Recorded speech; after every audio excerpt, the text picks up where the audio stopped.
Entonces, queda pendiente la demostración de lo siguiente.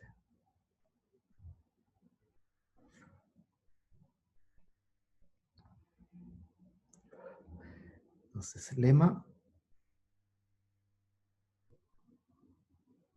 por el Cantelli.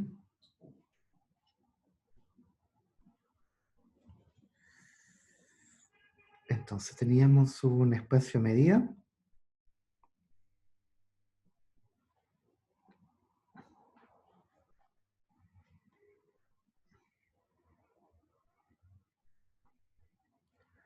Y una sucesión de conjuntos medibles,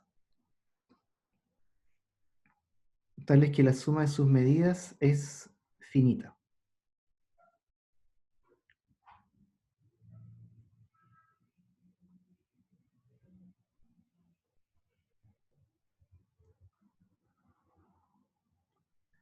Luego, la medida de un cierto conjunto es 0. ¿Y qué era este conjunto? Es el conjunto de aquellos omegas que pertenecen a infinitos EJ. Entonces, ¿cómo se escribe esto?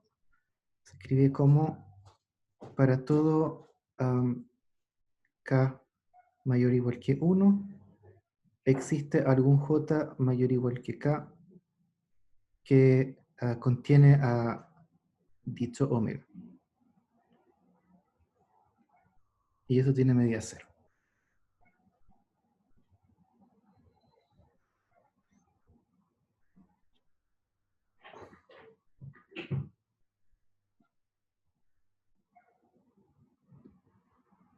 Ok.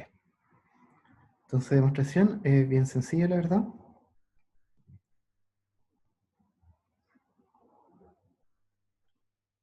Entonces tenemos una intersección, ¿no? Intersección de una familia creciente de conjuntos, ¿no? Que serían esa unión. Escribámoslo así, decreciente, de hecho. Si yo uno sobre los J mayores que K más 1, bueno, ¿qué estoy haciendo con respecto a la unión que está escrita dentro de la medida más arriba? Estoy quitando un conjunto. Así que esto está contenido en la unión de los CJ para J a partir de K.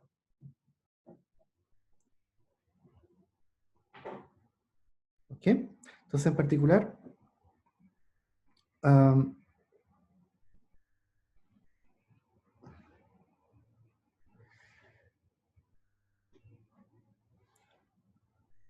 esa intersección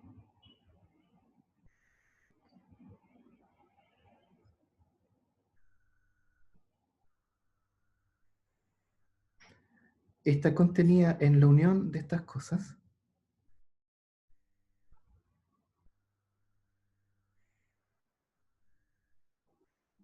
para todo K0.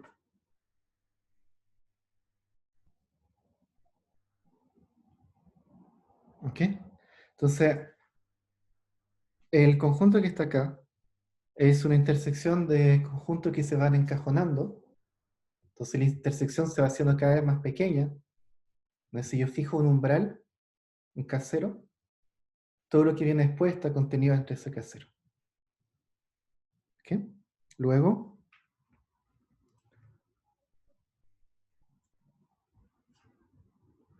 la medida del conjunto que nos interesa es la medida, o es menor o igual que la medida de este conjunto de acá.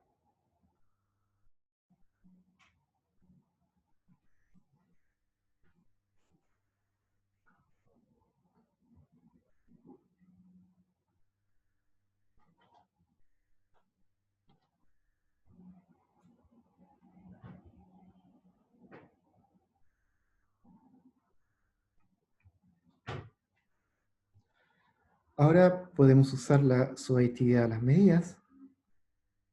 Entonces esto me queda menor o igual que la suma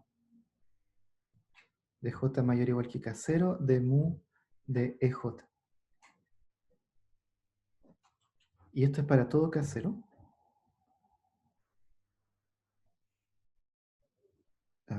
¿No?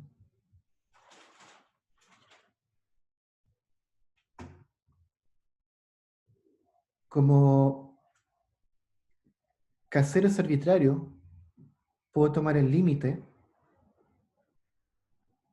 cuando K0 tiende a infinito.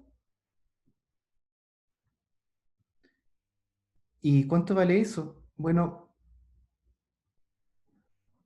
lo que está acá es la cola de una serie convergente.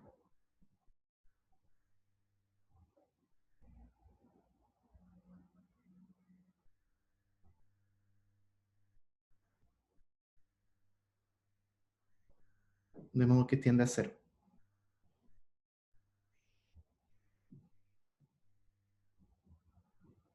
Lo escribamos. No, está bien. Está claro así. Profe, los de J eran disjuntos, No, no son disjuntos, por eso acá tenemos un menor igual y no un igual. pero no podrías pasar que todos los de J son el mismo conjunto, entonces como que no pasa nada. No, porque si no, no vale esto a menos que J tenga medida cero. ¿Sí? Mm, Esta J, la hipótesis fundamental es que esta serie sea finita. Si todos los EJ son ah, ah, iguales, si todos los EJ son iguales a un conjunto de medida positiva, bueno, esta suma vale infinito. ya. Bien, se les recuerda que esto lo habíamos utilizado para extraer subsucesiones convergentes, casi seguramente a partir de una sucesión que converge en medida.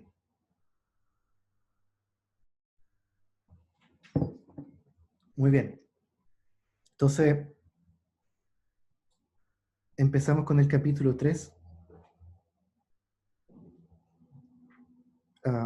que es el capítulo de integración, más precisamente la integral de Lebesgue.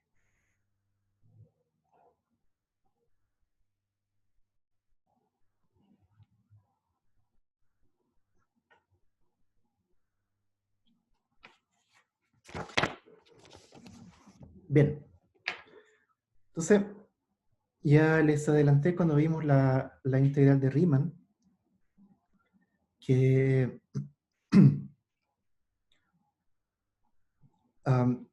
aquí se cambia el punto de vista.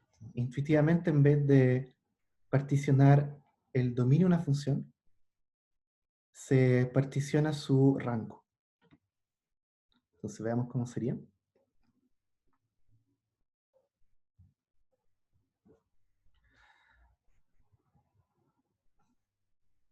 Entonces esto parte con una función positiva. Dibujemos alguna cosa así. Tengo que hacer algo más simple.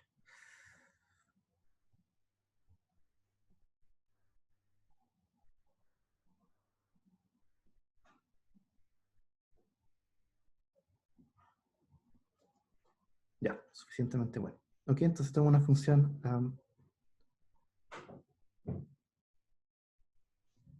f mayor o igual que 0. Entonces, en vez de particionar el eje horizontal, vamos a particionar el eje vertical. Acá vamos a poner un I0, I1, I2, y así sucesivamente. Por acá vamos a poner un IJ, y por acá IJ más 1. Ok.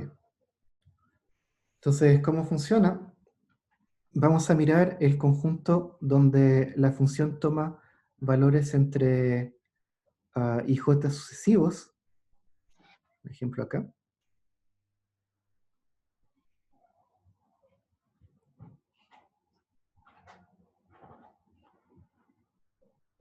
y vamos a proyectar.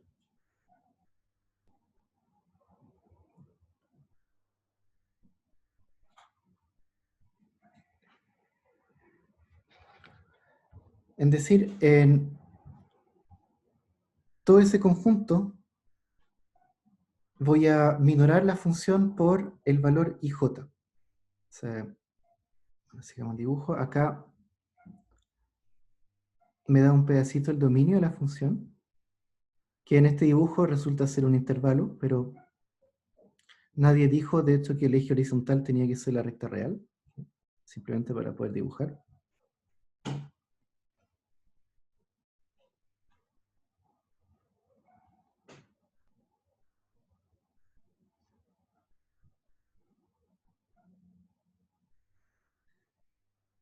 Ok, falta uno más.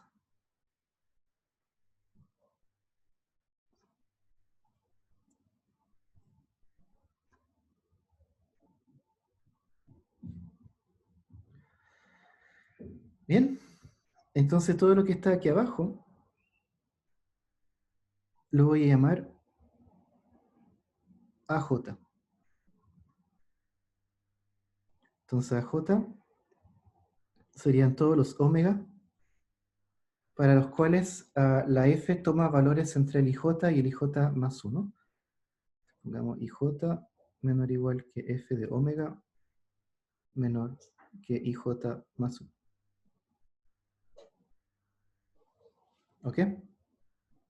Entonces, claro, yo dibujé una función razonable, por lo tanto estos conjuntos AJ van a ser todos razonables, van a ser uniones de intervalos, pero en general podría ser algo más complicado.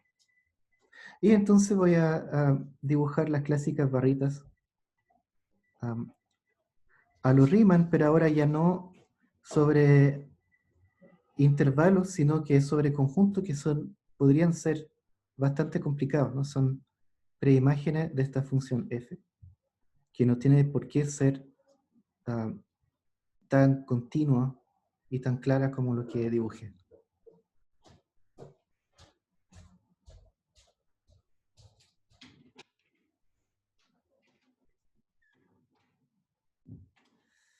¿Bien?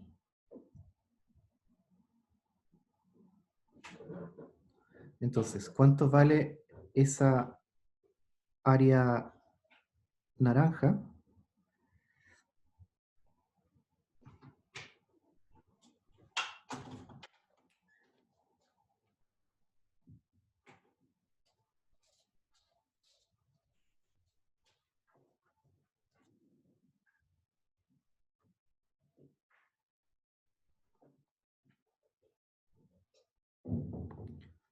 Bueno, vale la altura de la torre, que es IJ, por el área de la base. En este caso sería mu de AJ. ¿Ok?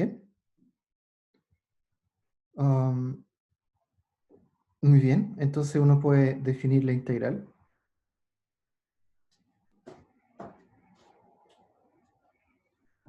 como el límite de esas cosas de ahí. Y digamos que ponemos un umbral máximo que es IM.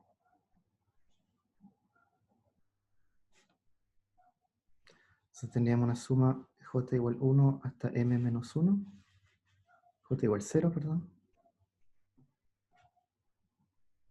de estos IJ mu de AJ. ¿Y límite sobre qué cosa? Bueno, límite cuando la partición tiende al 0. ¿Ok? Y yo dibujé una función acotada, pero nadie dice que tenga que serlo. Entonces, vamos a tomar I sub m tendiendo a infinito para tomar todos los valores de la función. De hecho, sería más claro si hubiese definido un I sub m aquí más abajo.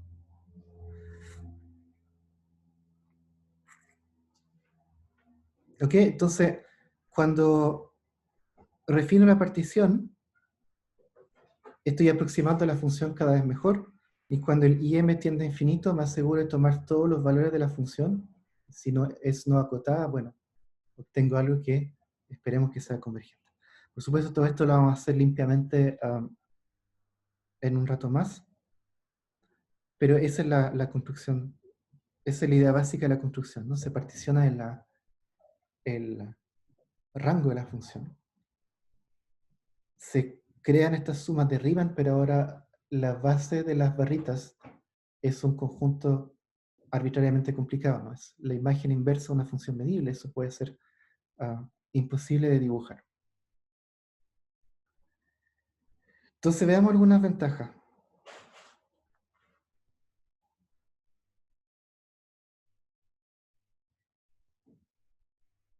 O sea, por supuesto, las ventajas principales no las vamos a ver ah, a este nivel, ¿no?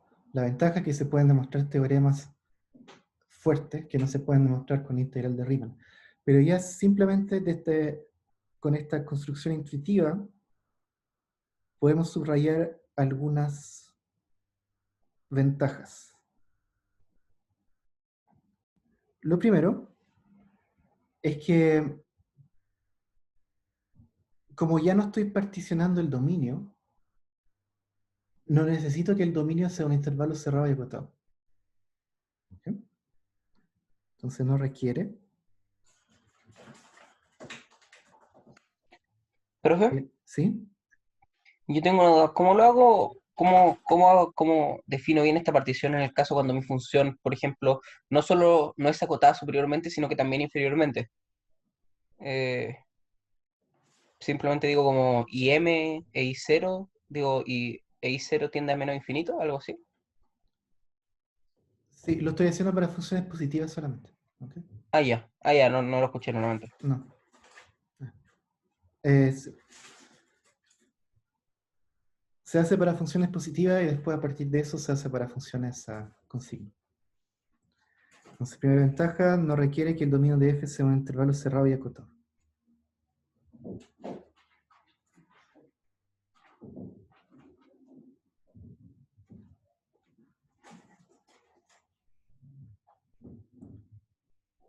Dos, de hecho, no requiere que el dominio de f sea un subconjunto de R o de RD. Bastaría con un espacio medible.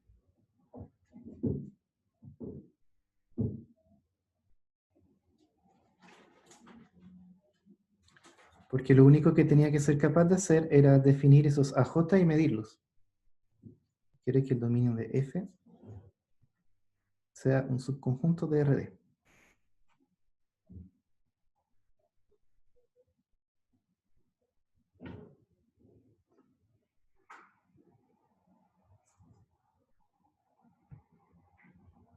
Ok. Tercera ventaja. ¿Por qué en la integral de Riemann era importante que la función fuese acotada? Porque cuando construíamos las sumas de Riemann, necesitábamos ser capaces de evaluar la función en todas partes. ¿Ok? Acá, cuando hago esta construcción de ahí, no estoy ni siquiera evaluando la función. ¿Ok? Nunca evalué la función. Miré un conjunto en el que los valores de la función están entre estos ciertos intervalos y le adjudiqué un valor. Entonces no requiere que f sea acotado.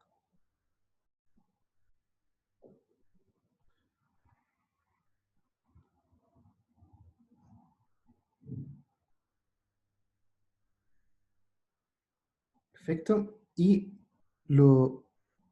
la última ventaja inmediata es que se pueden integrar funciones más complicadas. Para convencerlos de eso, les voy a mostrar un ejemplo.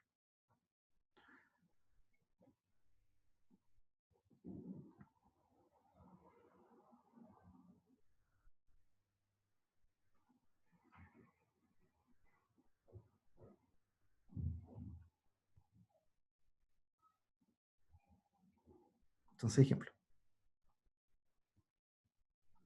Entonces, tomemos a f como la indicatriz de los racionales.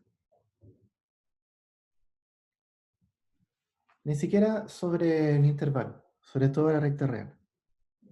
¿Ok? Y pongamos ij igual a j partido por algún m grande. ¿Ok? Y tomamos a j como la imagen inversa del intervalo IJ y J más 1.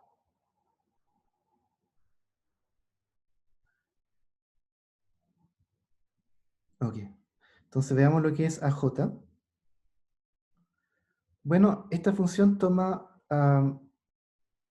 dos valores, ¿no? El valor 0 o 1. Entonces, o sea, primero veamos cuándo toma el valor 1. Perdón. Sí. Cuando toma el valor 1 esta función, cuando evalúan un racional, ¿no? ¿Y cuándo está el 1 dentro de esta imagen inversa? Bueno, exactamente cuando el IJ es igual a 1, ¿no? Cuando el J es igual a M. Entonces, sería Q si J es igual a M. ¿Ok? La función toma el valor 0. Eso corresponde a tomar J igual 0. Y la preimagen del 0 son los irracionales.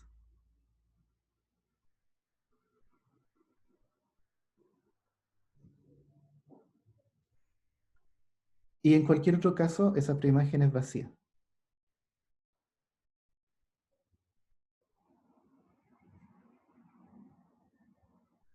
¿Ok?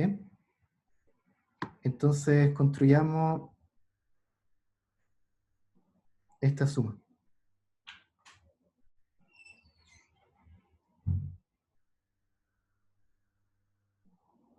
Ahí puso un M, hay como una pequeño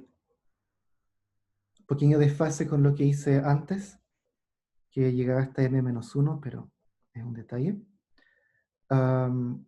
Ok, entonces veamos lo que es este IJ. En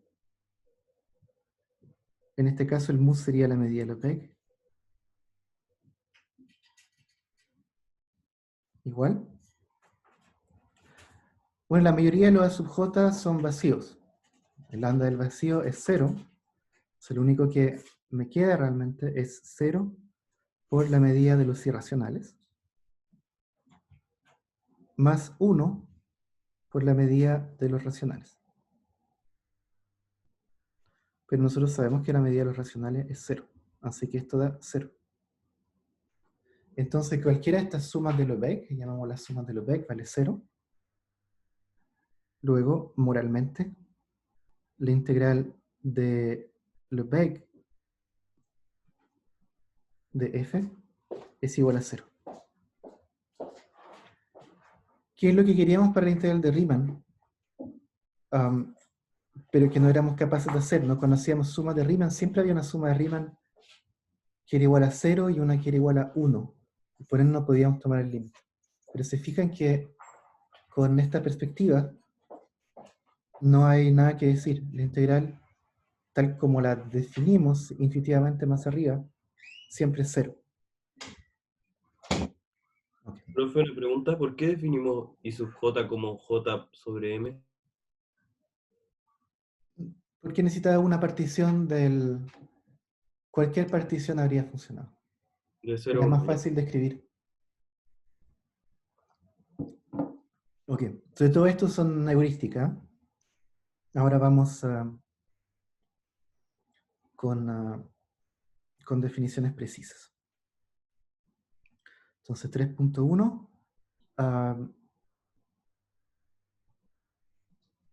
la integral de una función simple positiva.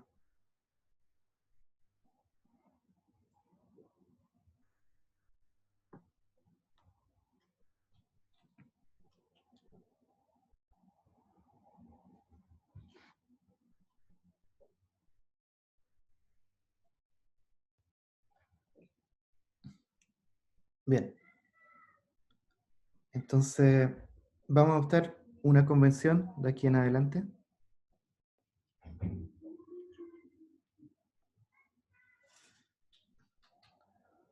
Entonces, por defecto,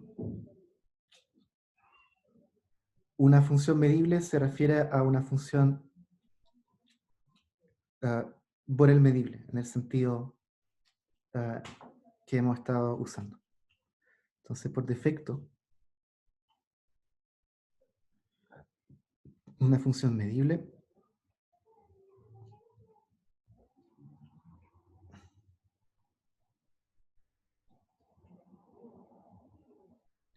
se refiere a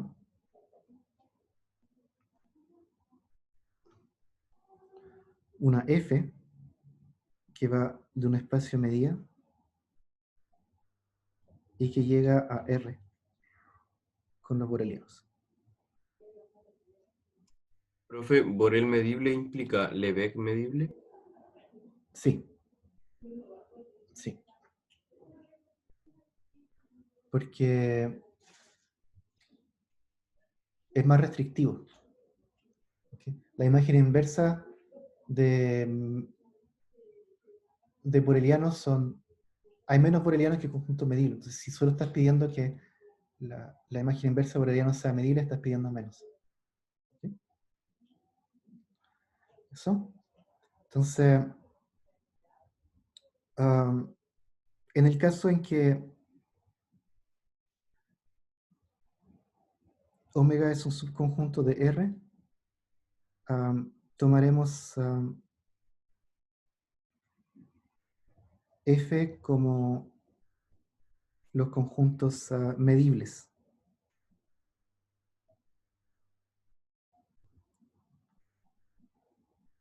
donde medible significa la estrella medible. ¿Por qué hacemos eso? Porque recuerden que está toda esta historia de que las funciones, los límites, casi toman parte de funciones medibles, son medibles, pero solamente cuando el dominio es un espacio de medida completo, si no falla. Entonces nos vamos a poner en esa situación. ¿Ok? Entonces, bueno, cualquier otra situación se especificará.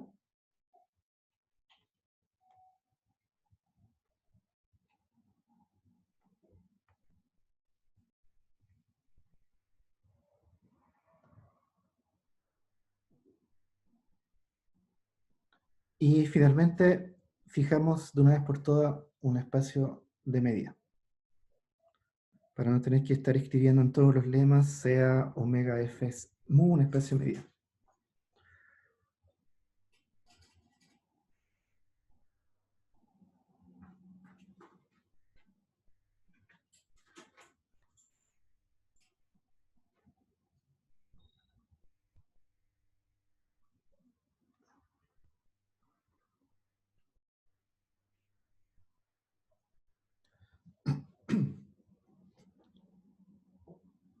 Bien, entonces, vamos a definir el conjunto más simple de funciones que vamos a poder integrar.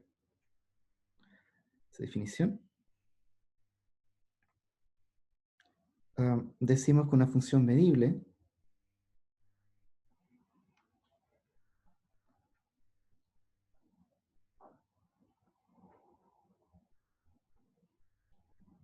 S, que va de omega en los reales, es simple si toma una cantidad finita de valores.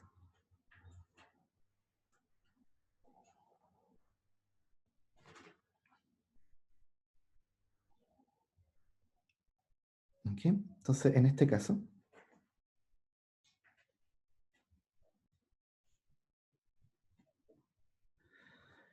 entonces, ¿cómo se escribiría S? Entonces, sería una suma finita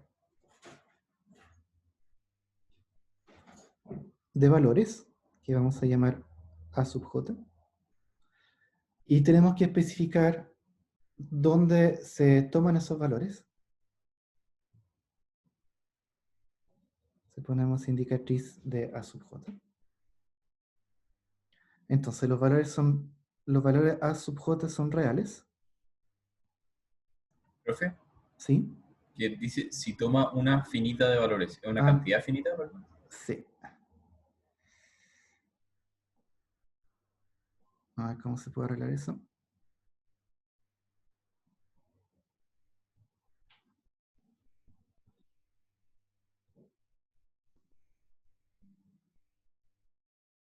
Ahí sí. Ok. Se volvemos acá. Entonces, S toma una cantidad finita de valores, sumamos sobre esos valores y especificamos dónde esos valores se alcanzan. Entonces, los A sub j son reales. Para que esta función sea medible, los A sub j tienen que ser medibles.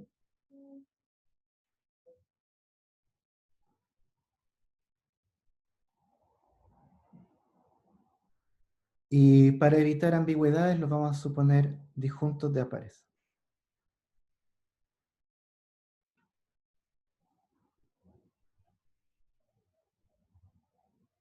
Entonces, en rigor no es necesario, porque aunque no sean disjuntos, la función que escribí acá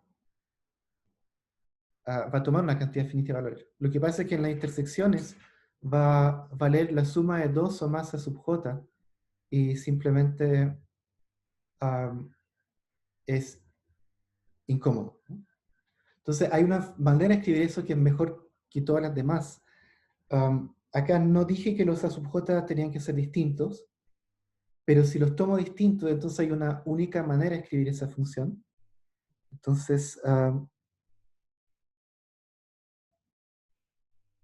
una manera inteligente o práctica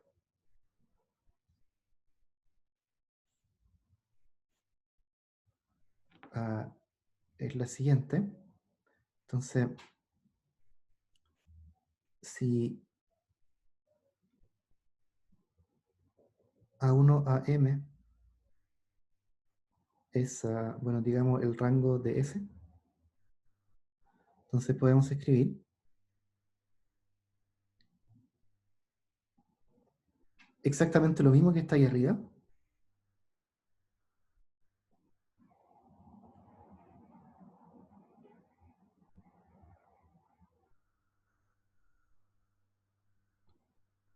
con A sub j privilegiado. Simplemente la imagen inversa de cada uno de los A sub j. Bien, esto sería como una forma canónica de escribir la función. No vamos a asumir que la función necesariamente está escrita de forma canónica, porque esencialmente después, cuando vamos a sumar estas funciones, no nos van a quedar escritas de forma canónica automáticamente. Entonces no queremos imponer esa restricción. Muy bien. Entonces, teniendo esto, podemos definir la integral de una función simple de una manera bastante natural. ¿Cómo funciona? Bueno, acá, por la forma en que particionamos, obtenemos funciones simples, ¿no? Funciones simples que toman los valores ij sobre un conjunto bien determinado y escribo una cantidad finita. O sea, la partición tiene una cantidad finita de intervalos. Por lo tanto, la función que consiste en la azotea de esas barritas es una función simple, y necesariamente lo que está acá es el concepto natural de integral para estas funciones. ¿Ok? Esa definición. Entonces, si S es simple, definimos su integral.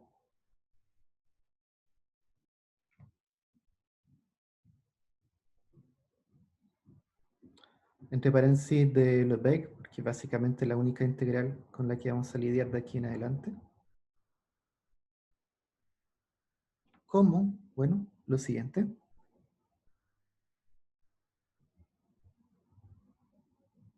Sumo sobre todos los valores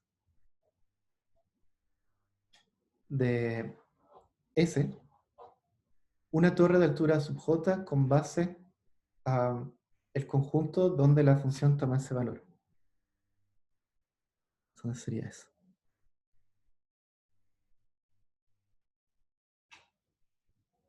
donde escribimos S con esa descomposición.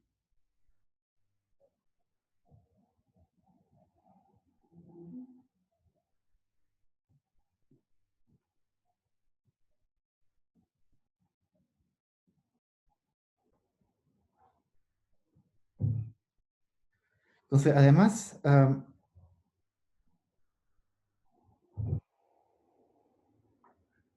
sí, bueno, para que esto tenga sentido, tengo que hacer una pequeña observación.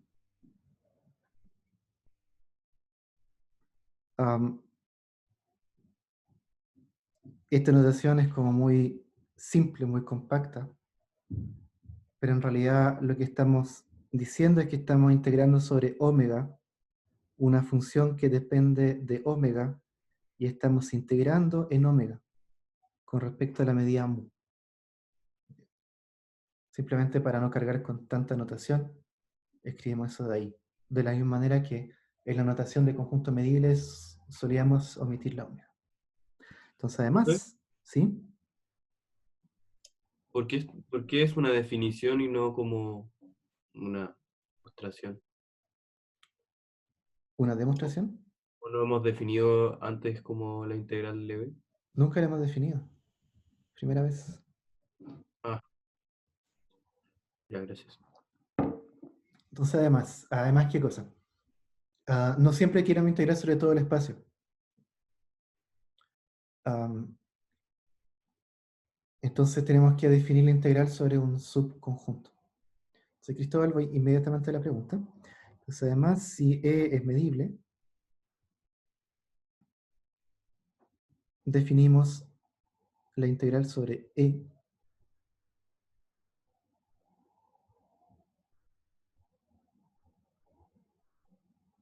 simplemente como la integral del producto de S con la indicatriz de E. Una observación, esa función es simple. ¿Cómo se ve eso? Bueno, es simplemente, si la S es como sigue, ¿no? Suma A sub j, indicatrices de A sub j, lo que hace esa indicatriz es que está matando la S fuera de E. ¿Ok? Entonces eso equivale a escribir acá indicatriz de A sub j inter E en vez de indicatriz de A sub j. Y se ve que es simple, ¿no? Por lo tanto, está bien definida esta cosa. Entonces me preguntan si cuando el Lobeck sería de lambda. También, lo que pasa es que Lobeck definió la integral sobre cualquier espacio de medida. ¿Ok? Entonces, claro, es como la medida de Lobeck se llama de Lobeck y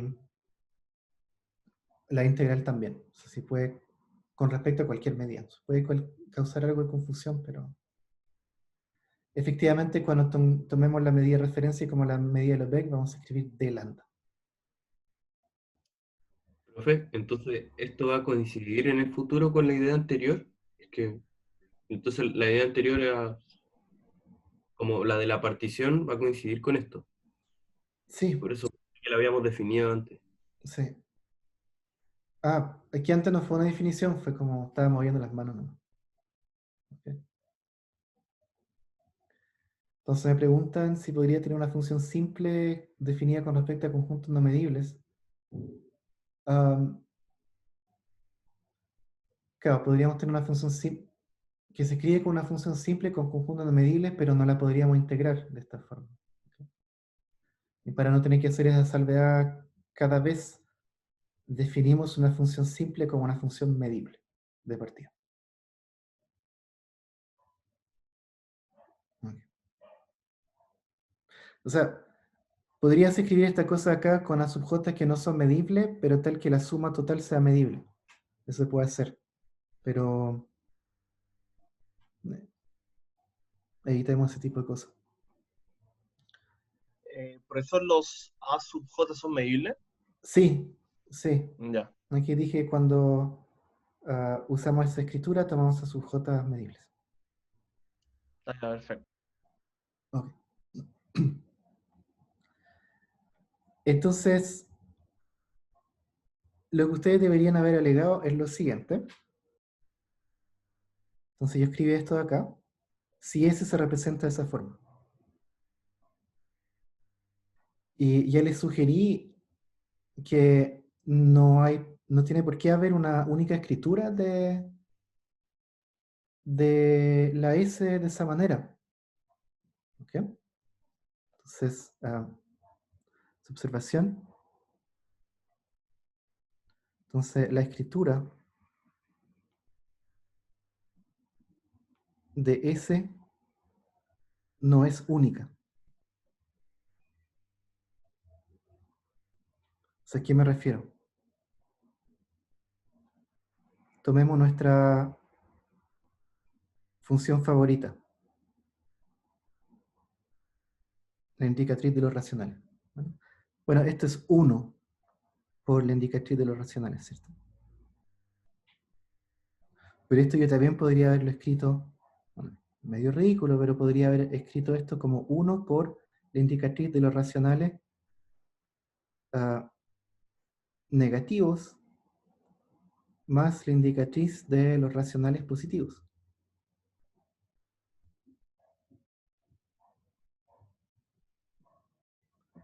Entonces, si hay varias escrituras para una función, ¿cómo estoy seguro de que esto está bien definido? En principio esto podría podría depender de la manera en la que definí la función. Bueno, en este caso, obviamente se puede verificar a mano que no hay ningún problema, porque todo vale 0, pero para una función abstracta hay que trabajar un poco. ¿Bien? Entonces, lema, la integral de una función simple está bien definida.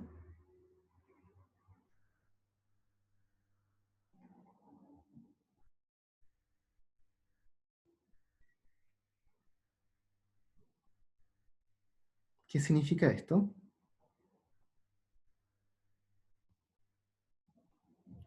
Es decir, si S tiene dos representaciones, o sea, la primera, J igual 1 hasta M de A sub J indicatriz de A sub J, pero que también es igual a una suma de L igual 1 hasta N de B sub J indicatriz de B sub J, con, bueno, todos estos valores en R,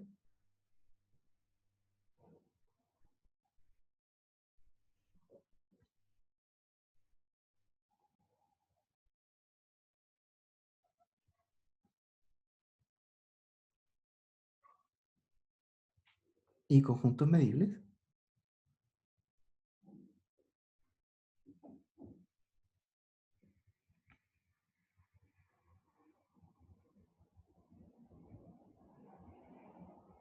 Entonces las integrales con ambas representaciones coinciden. Entonces,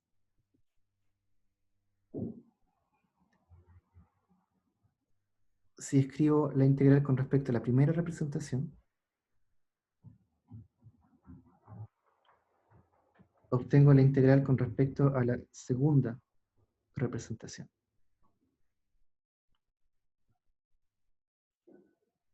Y aquí me equivoqué con los índices. Los índices eran L.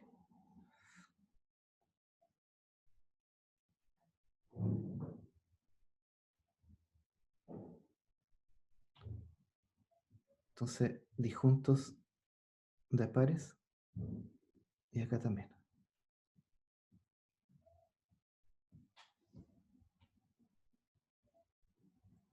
Ok, se demostramos esto. Esto ya lo hicimos, o hicimos algo muy parecido, cuando, cuando trabajamos con medidas sobre álgebra. Para construir la medida de los Beck, definimos el álgebra de las uniones finitas de intervalos semiabiertos. Y ahí demostramos que cuando definíamos la medida de estas uniones finitas de intervalos semiabiertos, el resultado no dependía de la manera en la que se representaban estas cosas. Me cae lo mismo. Entonces, Profe, ¿puede repetir eso? Que no me quedó muy claro. sí, en algún momento definimos la medida de Lebesgue a partir de una medida sobre un álgebra. Y el álgebra eran las uniones finitas de intervalos semiabiertos. Entonces definíamos una medida ahí, una medida sobre el álgebra, y tuvimos que demostrar que esa medida daba el mismo valor independientemente de cómo se representaba esa unión. Ya, perfecto. Ok. Entonces, ya. Ya, entonces,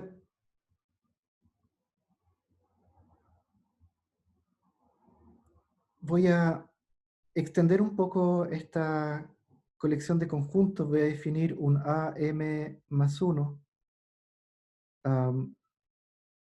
como el complemento de la unión de los AJ, es decir, omega menos la unión de los AJ. Voy a hacer lo mismo con los B, que es un detallito. Vamos a definir el valor AM más 1 como 0 y el valor BN más 1 como 0. Bien, entonces partamos del lado izquierdo.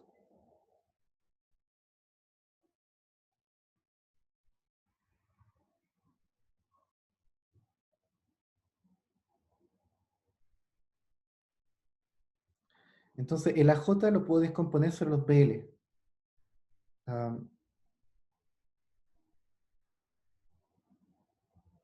Vamos a agregar el más 1 para ser completamente riguroso.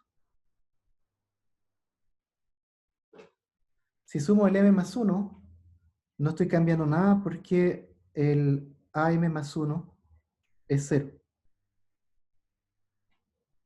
Bien. Ahora el AJ es la unión disjunta de AJ intersectado con BL. Esto va L igual 1 hasta N más 1. Unión disjunta. Pero profesor, habría que tener cuidado que la medida de AM más 1 sea distinta de 0. O sea, No. sea distinta de infinito. Si no, sería como 0 por infinito. Ah,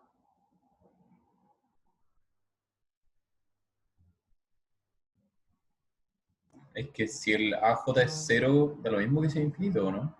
O sea, si el A chico, no, M más ok. 1. Sí, no hay ningún problema. Eso es...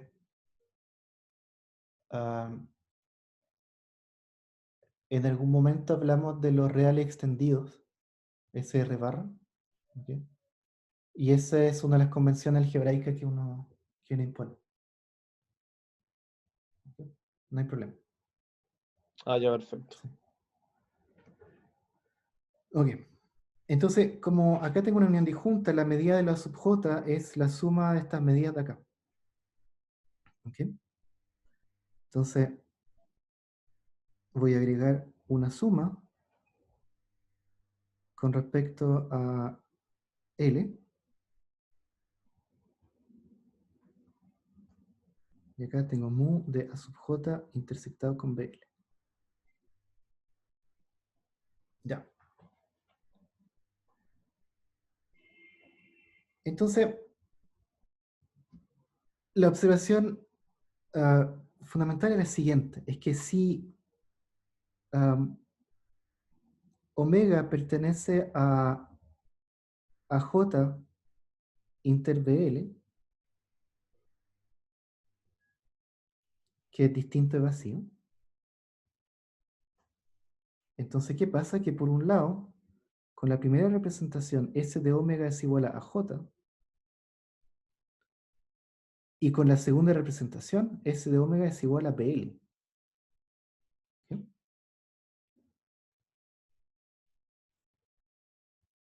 ¿Sí? Es decir, si estos dos conjuntos se intersectan, necesariamente la J es igual al BL. Así que en esa suma de ahí, puedo cambiar el AJ por un BL y voy a cambiar el orden de la suma también.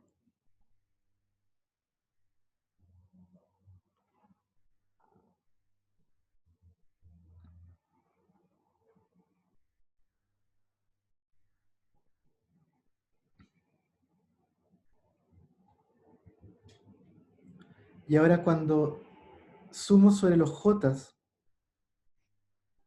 acá recupero la medida del BL por el mismo argumento de antes, intercambiando A por B.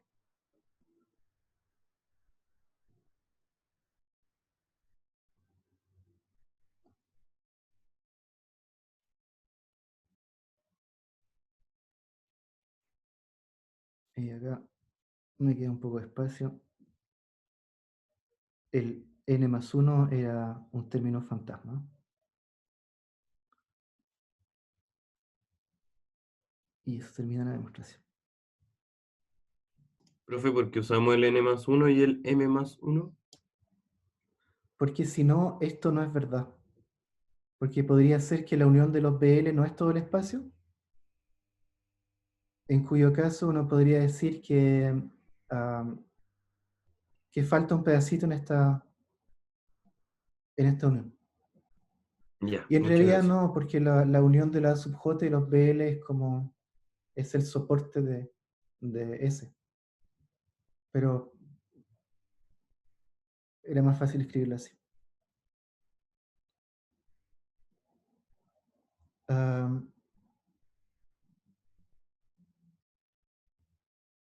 Bien, ¿qué más les puedo decir? Una observación.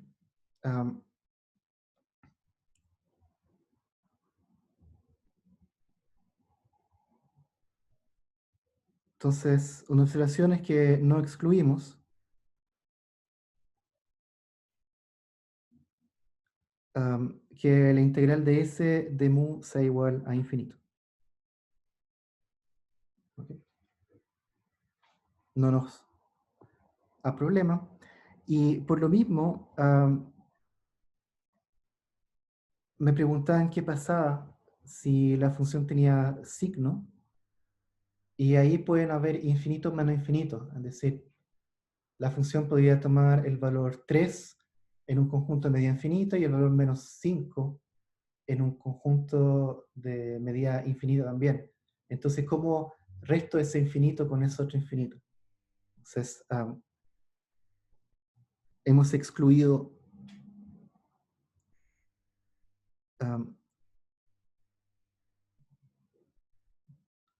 valores negativos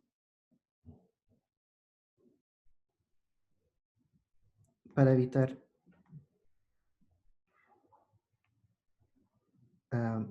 el problema infinito menos infinito. Que ese sí es problemático. ¿Sí? En la lista de relación algebraica, estos realmente extendidos, dijimos, infinito menos infinito no está definido. Entonces, bueno, ustedes lo pueden reflexionar un poco. Esto se puede arreglar si la función es acotada por debajo, más o menos. Se podría hacer algo, ¿no? Pero en general es problemático. Se puede demostrar de todas maneras que si la integral del valor absoluto de la función es finita, entonces no tenemos ese tipo de problemas, pero esa es una observación que vamos a hacer ya en la etapa final de la definición integral, cuando definamos la integral de funciones con signo, funciones medibles con signo. Muy bien, entonces eso es todo. Son definiciones, mastíquenlas de acá a la próxima clase y vamos a empezar a demostrar propiedades de estas cosas. ¿Qué se viene? Después, pasando al límite, vamos a definir la integral de funciones positivas Y una vez que tengamos eso, vamos a pasar a funciones con signos, pero con algunas restricciones adicionales. Profe, pero para las consignas, ¿no podemos separarlo como lo hicimos antes? Como de f más menos f menos. Sí, pero el problema es qué pasa si el integral de f más y el integral de f menos son infinitos. Ah. Aquí- Solo ahí. Solo ahí hay problemas, sí. Entonces Cristóbal me pregunta, o me recalca que en su momento no vimos 0 por infinito. Y sí, lo pueden agregar a la lista de operaciones. Fue una omisión involuntaria.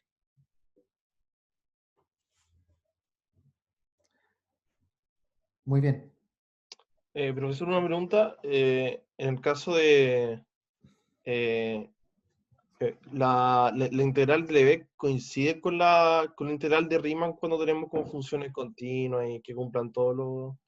Para las funciones Riemann integrables, las dos integrales coinciden. Pero hay que demostrarlo.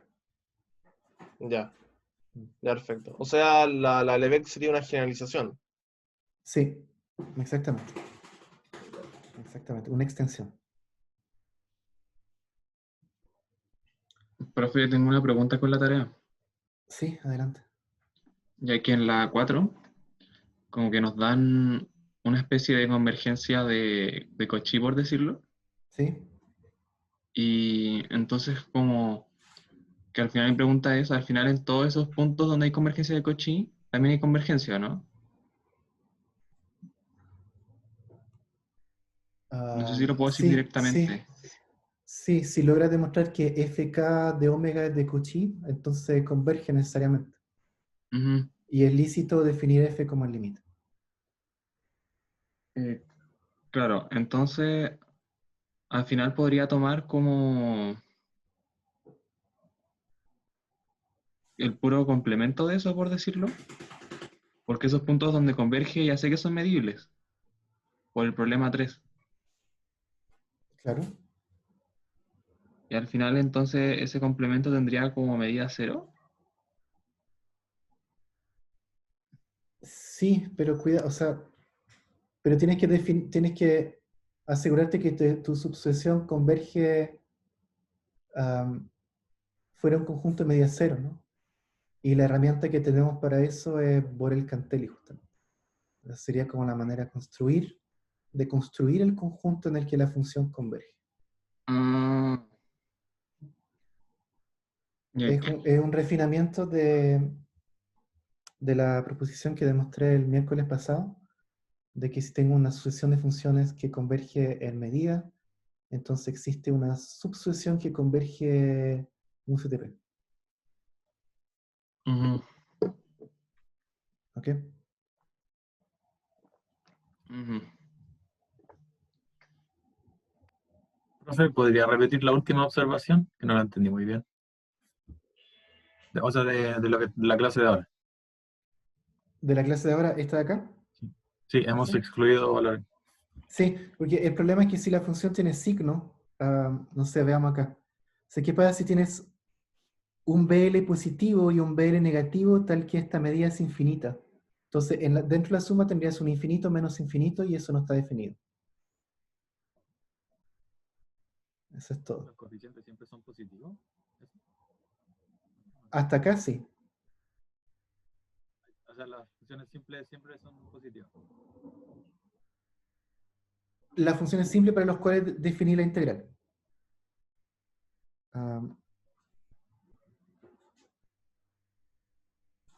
Claro, se me perdió la... Sí. Lo dije cuando lo escribí. Integrar una función simple y positiva. Era crucial. Sí, es verdad.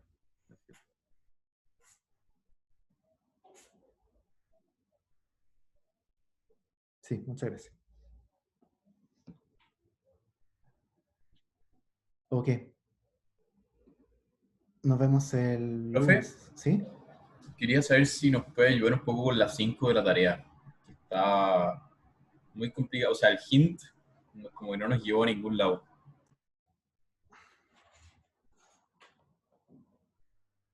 Las 5. A ver, déjame... Buscar enunciado. Yo encontré que ayuda, pero sigue siendo como bien compleja la construcción del conjunto. Sí, no es tan fácil. A ver, ¿dónde tengo la tarea?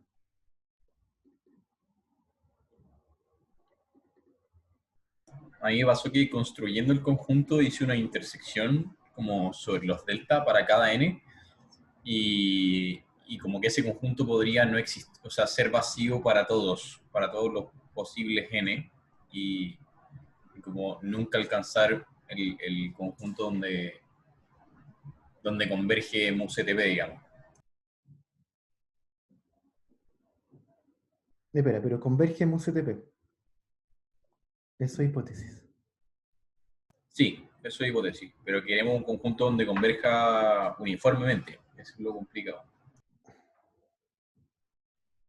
Sí, creo que ese conjunto podría ser como, no sé si puedo hacer un spoiler por acá, pero como la intersección del B sub 1 partido en J, J.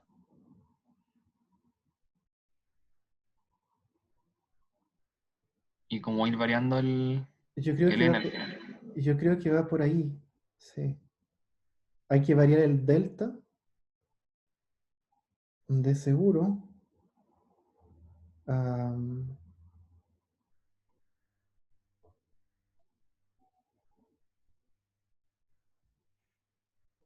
a ver, si fijamos delta, la unión de los B delta n, o los B delta n son crecientes. Y la unión es todo el espacio, o casi todo el espacio, ¿no? Sí, la unión sobre n. Sí. Entonces, como el espacio tiene medida finita, uno sabe que cuando fija delta, la medida de la unión de n hasta, desde 1 hasta, no sé, ah, hasta un, no sé, m grande, no, mala letra, hasta un n0, va a ser menor que epsilon. Digamos, me fijo epsilon, y yo sé que va a haber una unión finita de estos b delta n, cuyo complemento tiene medida menor que epsilon. ¿Ok? Ah, o sea, para cada epsilon, para cada delta construyo el conjunto, porque esto se tiene que cumplir para todo delta. Sí, entonces, si O tomas, no sea, sé, si tomas delta igual a 1 sobre j, te va a dar un n sobre j, tal que la unión de esos beta delta n con n hasta nj tiene complemento de medida menor que lo que tú fijes, digamos. ¿Sí? sí, pero el problema es que este conjunto, que quiero que tenga medida omega menos epsilon, tiene que tener convergencia uniforme. O sea, para este conjunto, para todo delta tiene que existir un n tal que todos convergen. Eso es lo que me complica. Bueno, entonces eso es una intersección de... De Es, ok, todos los 1 sobre j, eso es lo claro, que yo hice. Como, es algo así como para todo delta existe un umbral tal que para todo, no sé, parámetros sobre ese umbral ocurre algo. Entonces, ahí lo podría ver como una intersección de unión de intersecciones. Y creo que hay más de una manera de escribirlo. ya, ok. ¿Sí? Gracias. En todo caso, esto se encuentra en libros. Es una demostración, es un resultado bastante estándar. ¿Ok? Ya, nos vemos el próximo lunes. Que estén bien. Gracias, profe. Chao, chao. Chao, chao.